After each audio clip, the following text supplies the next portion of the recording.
Preparation channel पर हम आपका स्वागत करते हैं। ये देखिए हिडन फैक्ट्स। आप इस हेडिंग को देखकर चौंक गए होंगे कि ये क्या है। हिडन फैक्ट्स, इसका नाम हमने क्यों दिया? ये तो किसी ग्रामर की बुक में नहीं मिलता, लेकिन ये चीज़ें आती हैं, इस पर फोकस नहीं किया जाता है। कोई फोकस करने की ज़रूरत भी नहीं महसूस करता, लेकिन एग्ज़ाम में जब आता है तो प्रॉब्लम क्रिएट होती है। या तो गलत निशान लगता है या फिर छोड़ करके बच्चे चले आते हैं। ऐसी चीज़ को हमने आज हाईलाइट करने की कोशिश की है कुछ सेंटेंसेस के माध्यम से कि ऐसे भी होते हैं, यानी कुछ ऐसे फैक्ट्स हैं जो हिडन हैं, छिपे हुए हैं, पर्दे के पीछे हैं। ऐसा नहीं कि इनका एग्जिस्टेंस नहीं है, हम इसका यूटिलाइजेशन या तो करते नहीं हैं, अब करते हैं तो डिस्क्रिप्टिव वे में विस्तृत रूप से इसको जानते ही नहीं, बस कर देते हैं। अब जानिए, सबसे पहले मे आई कम इन सर, मार्क ऑफ इंट्रोगेशन, ध्यान से देखिएगा। May God bless you, mark of exclamation. यहां देखिए, मे हेल्पिंग वर्ब है, ये सब्जेक्ट है, ये वर्ब का फर्स्ट फॉर्म है, ये ऑब्जेक्ट है, इसके बाद क्वेश्चन मार्क है, यानी ये सेंटेंस क्या है? इंट्रोगेटिव।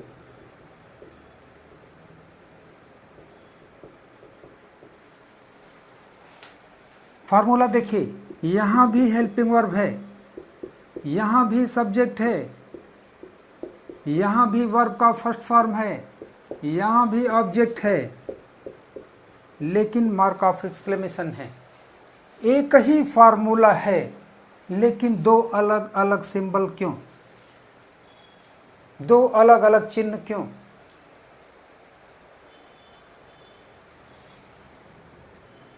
में जब कोई इंफॉर्मेशन मांगता है, कोई सूचना मांगता है, तो वो इंट्रोगेटिव होता है। मे आई कम इन सर? सर क्या मैं अंदर आ सकता हूँ? आप पूछ रहे हैं, जो इन्फॉर्मेशन मिलेगी उसके हिसाब से आप करेंगे। सर कहेंगे नो, आप बाहर रहेंगे, कहेंगे यस, आप अंदर जाएंगे। और यहाँ पर मैं आपकी विश को शो कर रहा है। विश, भगवान तुम्हारा भला करे, यह आपकी विश है। मैं जब विश शो करने के लिए यूज किया जाता है तो ये ऑप्टेटिव सेंटेंस में आता है। यूज तो आप करते होंगे, लेकिन ये आपने जानने की कोशिश नहीं की। और कमाल की बात है, सेम फार्मूला इंट्रोगेटिव का और सेम फार्मूला ऑप्टेटिव का। फिर से समझ लीजिए, मैं जब पूछने के केस में यूज किया जाए, इंफॉर्मेशन के केस में, तो इंट्रोगेटिव होगा, मार्क ऑफ इंट्रोगेशन होगा। और जब मैं विश को शो करेगा, आपकी इच्छा को प्रदर्शित करेगा, तो ऑप्टेटिव सेंटेंस होगा और ये चिन्ह होगा।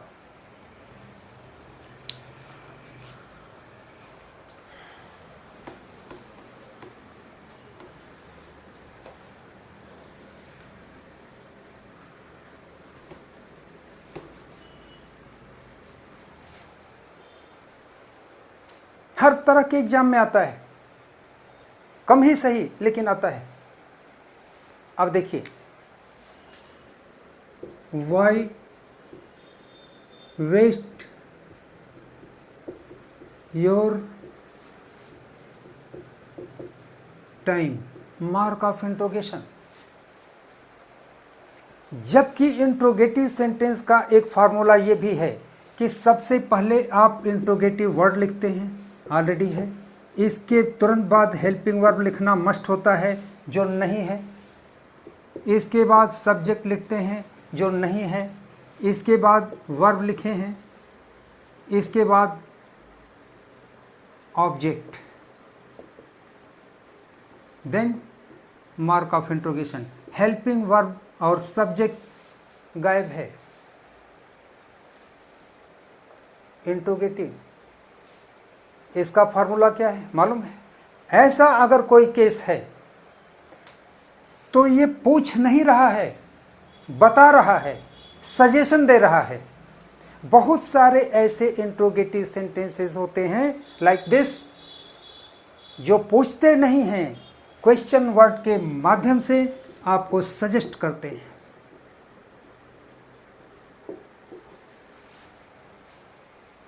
सुझाव या सलाह देते हैं। इसका मतलब क्या हुआ? You should not waste your time. You should not waste your time. अब आप पूछेंगे कि हमने यू ही क्यों लगाया? क्योंकि यहाँ योर है। अपना की इंग्लिश योर तब लगती है जब सब्जेक्ट यू होता है। यही कारण है कि यहाँ पर यू लगा, जबकि यहाँ फिजिकली नहीं है, इसके बिहाव पर लगा। फिर से समझिए, अपना की इंग्लिश अगर योर है तो सब्जेक्ट यू ही होगा, माई है तो आई होगा, ठीक है। तो योर है तो यहां यू का एग्जिस्टेंस है। लेकिन ये इंट्रोगेटिव सेंटेंस सजेशन के केस में है, और नेगेटिव सेंटेंस है you should not waste your time.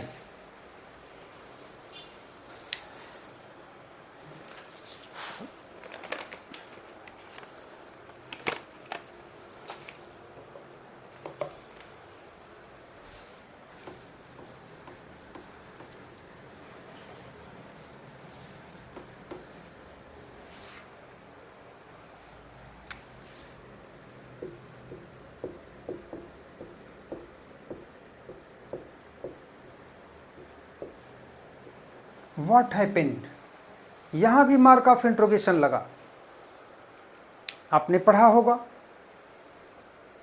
कि इंट्रोगेटिव वर्ड के बाद हेल्पिंग वर्ब जरूर लगता है, हु को छोड़कर। ऐसे ही बताया गया होगा। ऐसे ही करने के आप हैबिचुएटेड भी हैं। यानी interrogative word, helping verb, subject, verb, then object, then mark of interrogation. लेकिन एक्सेप्शन में कह दिया जाता है कि हु के साथ प्रेजेंट इंडिफिनिट और पास्ट इंडिफिनिट टेंस में हेल्पिंग वर्ब नहीं लगता। लेकिन यहाँ व्हाट के साथ भी वही है, व्हाट हैपेंड। अब आप ये कहेंगे कि व्हाट और हु दोनों के साथ हेल्पिंग वर्ब नहीं होता पास्ट इंडिफिनिट में, ठीक है।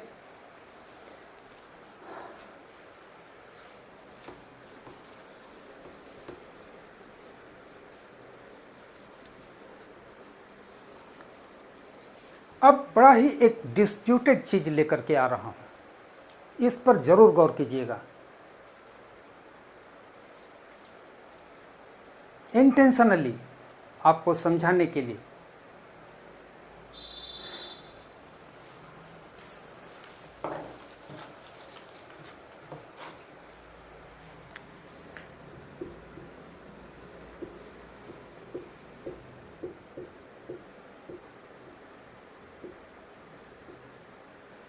अभी इतना, ये क्या है? सब्जेक्ट। ये क्या है? Second form of the verb. ये क्या है? ऑब्जेक्ट। ये पास्ट इंडेफिनिट टेंस का अफर्मेटिव सेंटेंस है ना। अगर आपसे हम कहें कि इसमें सिंबल, इसमें निशान लगाइए, तो आप फुल स्टॉप ही लगाएंगे। इवन कोई भी लगाएगा, हम भी लगाएंगे, लेकिन हम लगाने जा रहे हैं mark of interrogation. Mark of interrogation लगाने जा रहे हैं और लगा दिए प्रश्नवाचक चिन्ह। तो क्या ये सिंटैक्स एरर हुआ? नहीं, ये सिंटैक्स एरर नहीं है, ये भी इंट्रोगेटिव सेंटेंस है। आगे बताएंगे, पहले समझ जाइए कि बहुत सारे अफर्मेटिव या निगेटिव सेंटेंस हैं या होते हैं, और उनके बाद अगर आप मार्क ऑफ इंट्रोगेशन लगाएंगे तो वो इंट्रोगेटिव सेंटेंस का रिस्पांस देते हैं। इसको समझाने से पहले एक एग्जाम्पल, सपोज कर लीजिए आपके घर दो बच्चे हैं, एक 6 में पढ़ता है, एक 7 में पढ़ता है, एग्जाम्पल है बस। आपने दोनों को तैयार किया, जाओ स्कूल, दोनों स्कूल गए, लेकिन एक क्लास में घुसा और एक कैंपस से बाहर चला आया, स्कूल में गया ही नहीं। आप तो निश्चिंत हैं कि दोनों बच्चे गए, ठीक है। और छुट्टी के बाद टाइम से दोनों साथ ही आ भी गए, लेकिन उस स्कूल का कोई टीचर, कोई स्टाफ आपका परिचित है। आप मार्केट में गए, कहा आपके घर के 2 लड़के स्कूल आते हैं, एक तो आज आया ही नहीं, क्लास 6 वाला तो आया ही नहीं। आप चौंकते हैं कि मैंने तो दोनों को भेजा। अब आप घर आते हैं तो 6 वाले को बुलाते हैं, इधर आओ, तुम स्कूल गए थे? खींच करके बोलते हैं, तुम स्कूल गए थे? तो भैया स्पोकन में तो आप खींच करके बोल दिए। जब आप कहेंगे तुम स्कूल गए थे, इसके पहले आपने उसको इंस्ट्रक्शन क्या दिया? मैं तुमसे एक चीज पूछना चाह रहा हूं, बताना होगा तुमको सही सही, नहीं तो बहुत मारेंगे। पूछिए पूछिए, ये सब आप कहेंगे तुम स्कूल गए थे, खींचा आपने, तो ये तो स्पोकन में हुआ। रिटन में कैसे खींचेंगे? ये ठीक है। यानी आप क्या पूछना चाह रहे हैं? क्या तुम स्कूल गए थे? Did you go to school? यानी you went to school, mark of interrogation अगर है तो it is the substitute of did you go to school. दोनों का मीनिंग सेम है। ये एक नई चीज आपको मिली होगी। यूं टाइप्स ऑफ सेंटेंसेस में जब इंट्रोगेटिव सेंटेंस बताया जाता है तो यही बताया जाता है कि 2 इंट्रोगेटिव सेंटेंस होते हैं। एक में beginning of sentence helping verb से होता है और दूसरे में क्वेश्चन वर्ड से होता है, इंट्रोगेटिव वर्ड से होता है। अफर्मेटिव सेंटेंस में फुल स्टॉप जरूर लगाना, नहीं तो गलत होगा।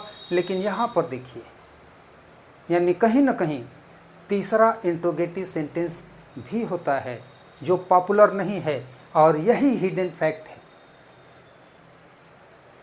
क्या आप इससे इनकार कर सकते हैं कि ऐसा नहीं बोला जाता? आप डेली लाइफ में भी बोलते हैं, स्कूल कॉलेजेस में, ऑफिसेज में भी ये बोलते हैं।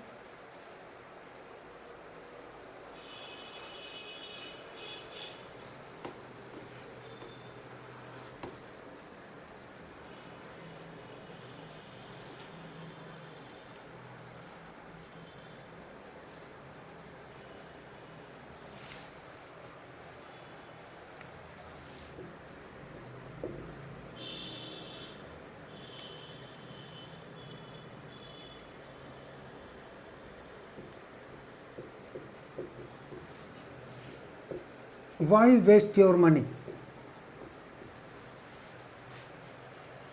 तुम अपना रुपया क्यों बर्बाद करते हो? ये भी क्या बता रहा है?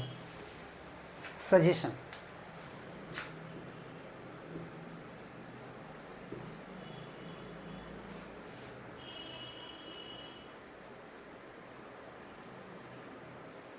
ये सजेशन बता रहा है।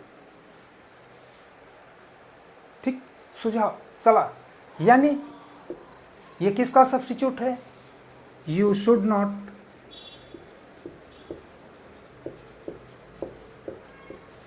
Waste your money.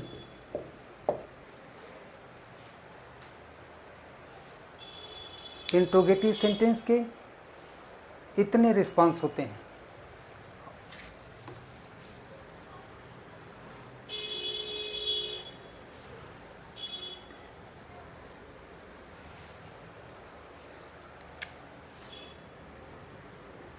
वाज का यूज आप कहाँ करते हैं? अगर पूछा जाए तो आप निश्चित रूप से कहेंगे कि जब सब्जेक्ट सिंगुलर नंबर का है तो भी हम वाज का यूज करते हैं, और आई है तो भी वाज का यूज करते हैं। लेकिन कभी आपने आई के साथ वेयर का यूज किया है? नहीं किए हैं तो गलत तरीके से किए होंगे। देखिए सेंटेंस,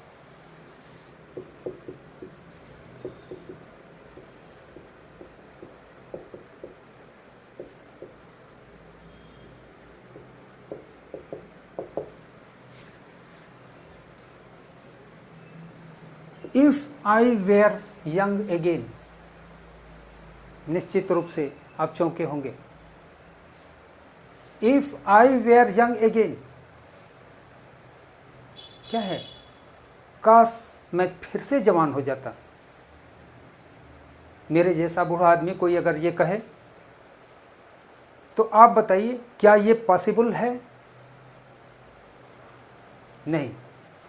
तो कोई ऐसी इच्छा, कोई ऐसी अभिलाषा जिसका पूरा होना असंभव है,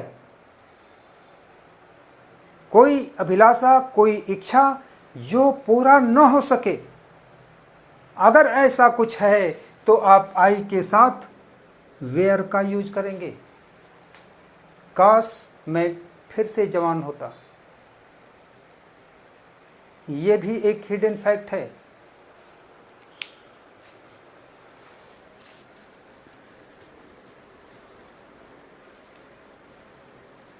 इसका एक और example, if I were a king, if I were a king,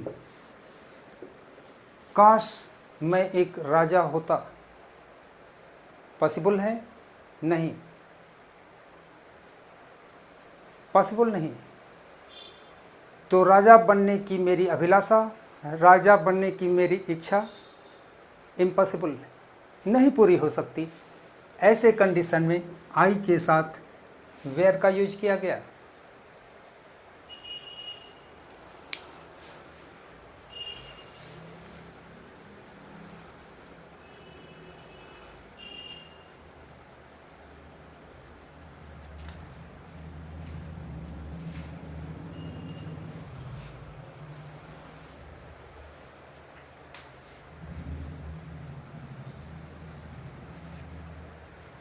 अब नेगेटिव सेंटेंस में कुछ देखिए। नेगेटिव सेंटेंसेस के बहुत सारे फार्मूलाज आपको बताए गए हैं, हमने भी बताया।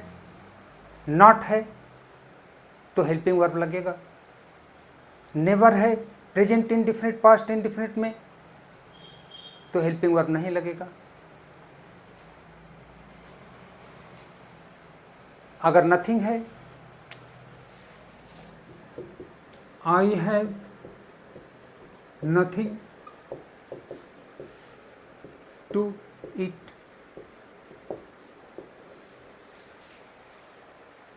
हेल्पिंग वर्ब नहीं है, ये वर्ब है। हैव का मतलब पास में होना भी होता है, चाहे हैज़ हो, चाहे हैव हो, या फिर हैड हो, पास में होना। ये हेल्पिंग वर्ब तभी होता है जब इन तीनों के साथ वर्ब का थर्ड फॉर्म हो। जब हैज़, हैव, हैड के साथ वर्ब का थर्ड फॉर्म होता है तभी ये हेल्पिंग वर्ब का काम करता है, अदरवाइज हर केस में ये वर्ब का काम करता है।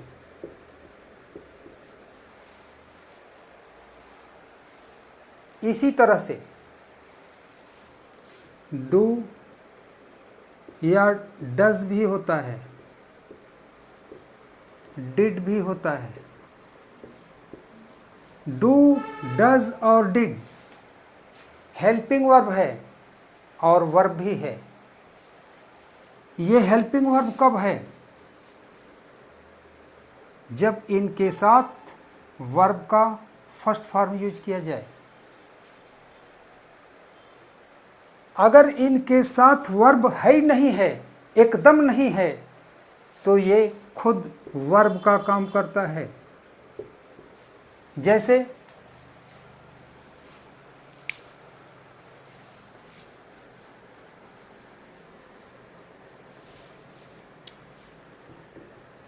I do my work,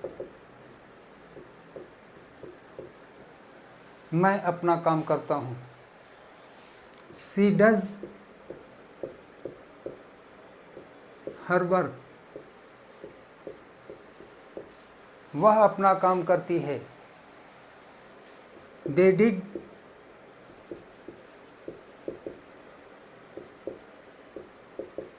their work, उन्होंने अपना काम किया। टेंस पढ़ाने के बाद जब एक्सरसाइज दिया जाता है तो इन्हीं चीज़ों में बच्चे फंसते हैं। दिमाग में उनके आता है कि इनको तो हेल्पिंग वर्ब के रूप में यूज किया गया है, करना की इंग्लिश क्या लगाएंगे, तो करना के लिए डू नहीं लगाते हैं, वर्क ही लगा देते हैं।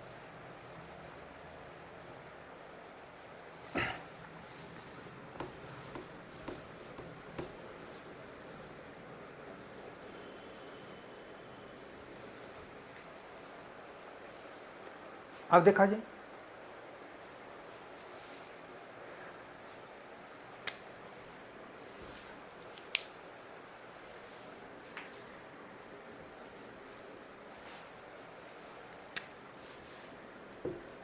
Only Ram got the prize, केवल राम ने इनाम जीता। ये और ये इसका सब्स्टिट्यूट है नन बट, ओनली खत्म हो गया, राम गॉट द प्राइज।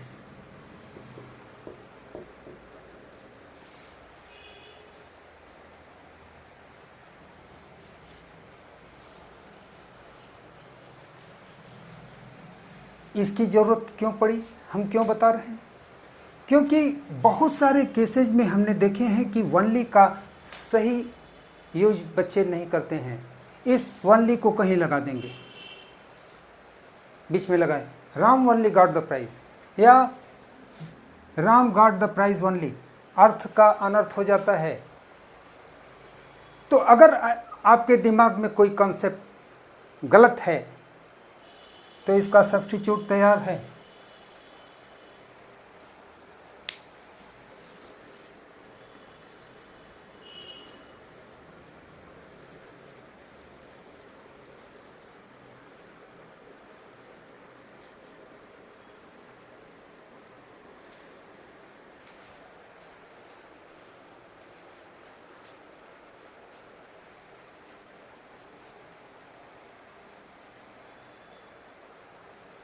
ये कुछ मेजर टॉपिक्स हैं जिन पर फोकस करना हमने ज़रूरी समझा, और ये बहुत अवॉइड किया जाता है, इग्नोर मारा जाता है इसको।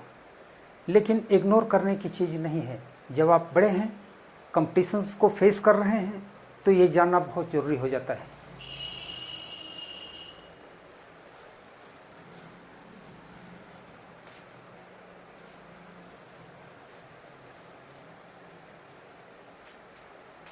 आज के लिए हिडन फैक्ट्स में इतना काफ़ी है।